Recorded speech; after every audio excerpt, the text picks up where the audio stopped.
that was supposed to happen because that's the one piece of me that I have not integrated. I have been trying to get rid of my victim and been like, shut up. You stay in the closet. I don't want to hear anything from you. And what's so interesting is I think, unfortunately, the spiritual community has actually created a culture around abandoning the victim and shaming and guilting the victim. And I'm like, I think we're missing something here.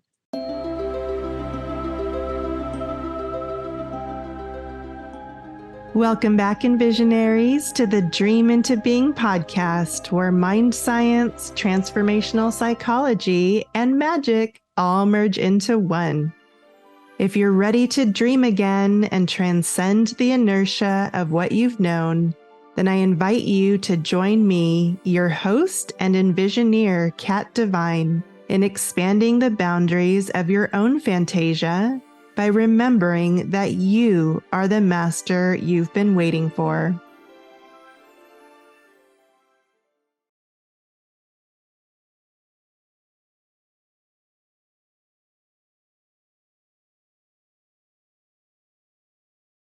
The fear-based version is to really I just get kind of pulled into these feelings of dread and imagining just the absolute worst and just feeling like, oh my God, oh my God, oh my God. And I can feel it in my head where it's like danger, danger, danger. And it's just this racing thought of we're not safe. We're not safe. We're going to die. And it'll be connected to these visions of worst case scenarios happening and all of these dreadful thoughts that are connected to what might happen. And it just kind of becomes a spiral where I can't stop thinking about it. And it drags me down further and further and further, until I'm able to find a way to reconnect back to the body and see what she needs, and pull myself back up, and really kind of you have to soothe those thoughts. I found there's a big difference between, we don't want to think about that. That's the worst case scenario. We need to be positive. Let's think about the best case scenario because we're going to manifest the worst. And I hear you. I feel you. I understand. What do we need to do so we can, realign back with feeling centered and grounded right now? Maybe not even thinking about the best case scenario, simply just hearing those thoughts, because those thoughts are trying to get your attention.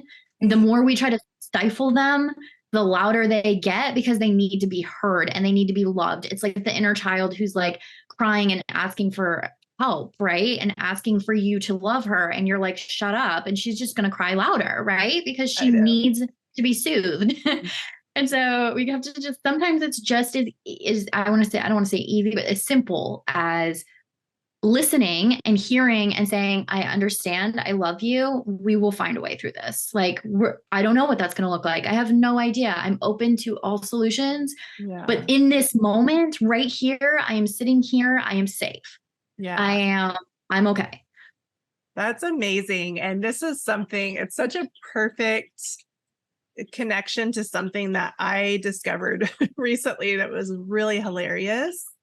Really going through the vein of what you just shared, and it's so big. So when you were saying the whole screaming child and then the conditioning to say shut up, that is a bigger problem than we really understand. And what I'm starting to realize is that voice will never shut up until we allow it to self-express.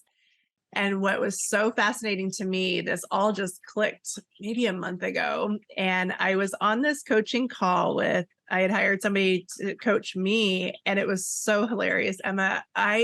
My inner victim showed up on that call. I don't know why. She was wanting to be heard. And maybe she wanted a mommy or a sister, or somebody to take care of her.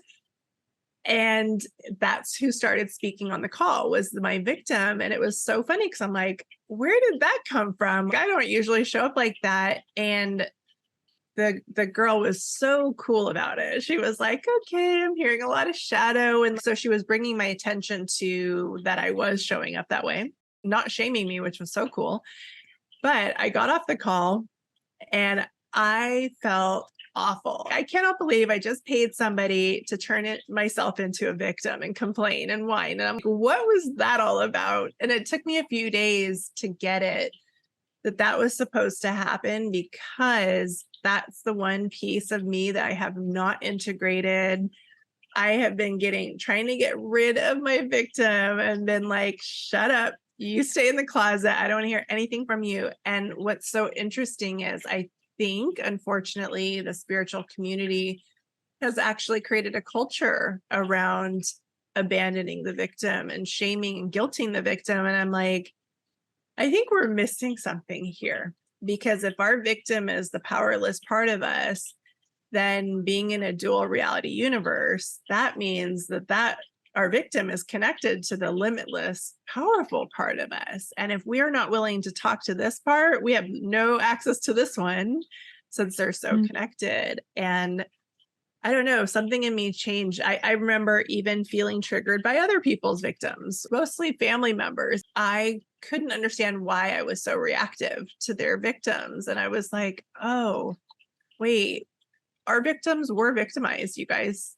They do have a right to feel the way that they feel. And I'm telling you, I have tried for decades to get rid of her, thinking that was the game. And I just realized that is not the game. You'll never win that one.